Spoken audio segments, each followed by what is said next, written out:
آپ سے پوچھوں کہ آپ کے اسلام لانے کے بعد پھر آپ کی فیملی میں سے کون سے لوگ ہیں جو مسلمان ہوئے؟ بارک اللہ فیکم. والدہ محترمہ نے اسلام قبول کر لیا ہے الحمدللہ. اس کے بعد چھوٹے بھائی نے اسلام قبول کر لیا ہے، اور خاندان کے 16-17 لوگوں نے، بانجی ہیں انہوں نے اسلام قبول کر لیا، اور اس کے علاوہ کوئی 10 سے 1 ہزار لوگ ہیں کہ جن کو اسلام قبول کرنے کا اللہ تعالیٰ نے مجھے ذریعہ بنا دیا. یہ محض اللہ کی توفیق سے ہے. ہماری نہ عقل ہے، نہ شکل، نہ کوئی کمال ہے، نہ کوئی جاہ و جلال ہے. تو یہ میرے اللہ سبحانہ تعالیٰ کی توفیق سے الحمدللہ. السلام علیکم عبد الوارث بھائی. سب سے پہلے تو میں یہی کہوں گا، میری ایک چھوٹی سی ٹیم میں نے جمل وفا مسئلہ ایک قدم اٹھایا ہے ہم نے اپنے گاؤں میں. الحمدللہ الحمدللہ.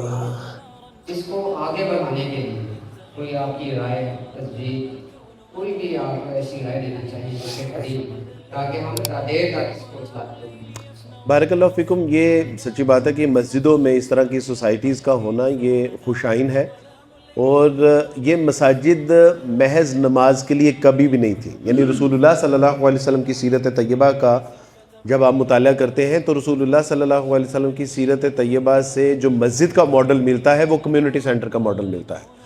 وہاں جو خارجی معاملات تھے، جو داخلی معاملات تھے، وہ بھی ڈسکس ہوتے تھے، گویا کہ وہ پارلیمنٹ بھی تھی. وہاں اہل علاقہ کے مسائل بھی حل ہوتے تھے، وہاں مشاورت بھی ہوتی تھی، وہاں مہمان خانہ بھی ہوتا تھا، وہاں پہ تربیت بھی ہوتی تھی، اور اس کے ساتھ نمازیں بھی ادا کی جاتی تھی.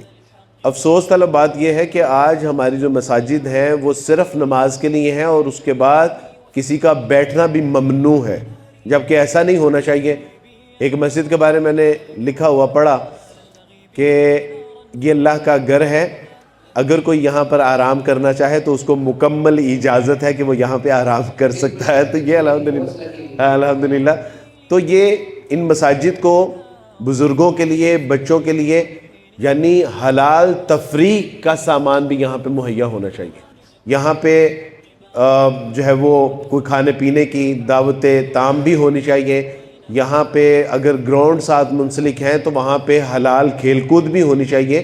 یعنی اخلاقیات اور دائرہ اسلام کے دائرہ کار میں رہتے ہوئے یہاں بچوں کے لیے ایکسٹرا ایکٹیویٹی ہونی چاہیے. یعنی کیا ہماری مساجد میں ایک استاد ایسا نہیں آ سکتا کہ جو انگلش، میتھ اور ساتھ میں سائنس کا سبجیکٹ پڑھا سکے؟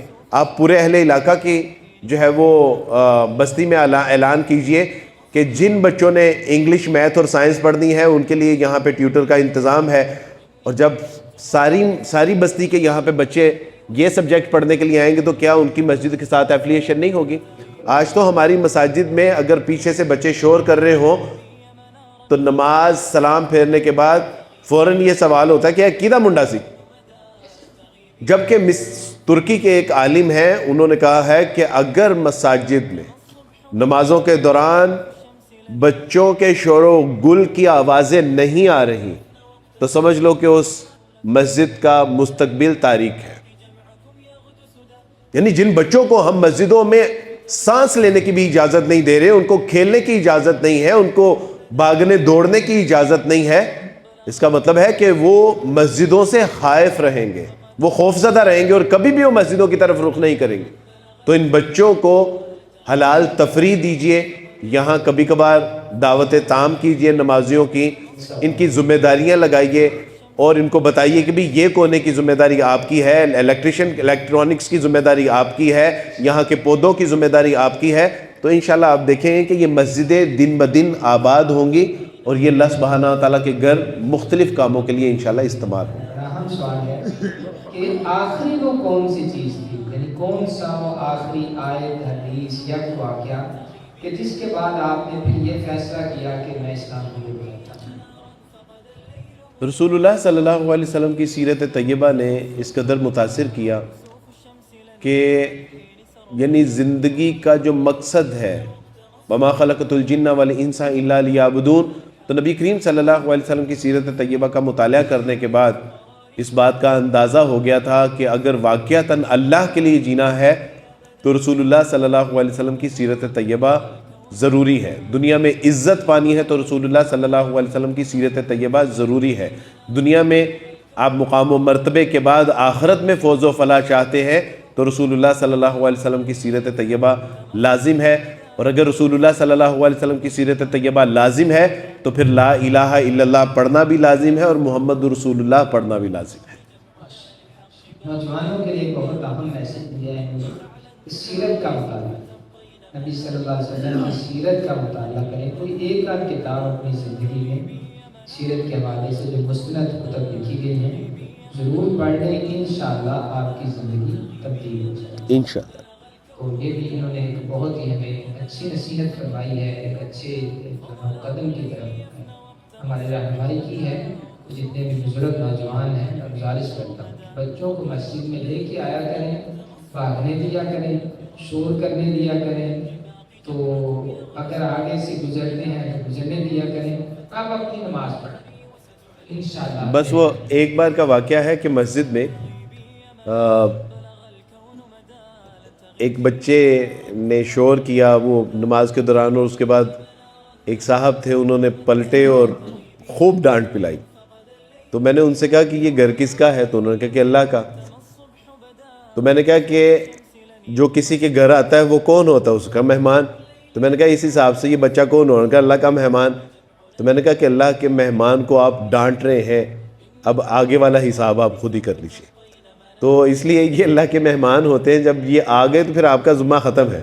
بس یہ ہے کہ ذرا پیار محبت اور شفقت سے، جس طرح کہ حسن اور حسین رضی اللہ تعالیٰ عنہما ایک بار آپس میں لڑ رہے تھے، تو ان کی اماں نے بلایا اور حضرت فاطمہ رضی اللہ تعالیٰ عنہ نے ان سے اتنا کہا کہ مجھے نا یہ قرآن مجید کی جو تمہارے نانا کے اوپر آیت نازل ہوئی تھی لا تفسدوا فی الارض، اس کا مطلب کیا ہے؟ تو انہوں نے کہا کہ اماں جان معذرت چاہتے ہیں، آئندہ کے بعد ہم لڑائی نہیں کریں گے۔ قرآن مجید کی آیت کا مطلب ہے کہ زمین میں جھگڑا مت کرو۔ تو انہوں نے کیا حکمت کے ساتھ کہا کہ مجھے ذرا اس آیت کا مطلب تو بتاؤ جو نانا کے اوپر نازل ہوئی تھی لا تفسدوا فی الارض۔ تو اسی طرح بچوں کو اگر سمجھانا بھی ہو بجھانا بھی ہو تو بڑی شفقت سے محبت سے پہلے جیب سے 50 روپے نکالیں، اس سے کہ یہ آپ جب جائیں گے نا تو آپ نے باہر سے کوئی چیز کھانی ہے، اور اس کے بعد کہیں اسے کہ اچھا ذرا بات سنو، یہ اللہ کے گھر ہے، اور جب اللہ کے گھر میں لوگ نماز پڑھ رہے ہوں تو آپ کا کیا خیال ہے کہ شور ہونا چاہیے؟ وہ خود ہی کہے گا کہ نہیں شور نہیں ہونا چاہیے، اور آئندہ کے بعد کرے گا بھی نہیں۔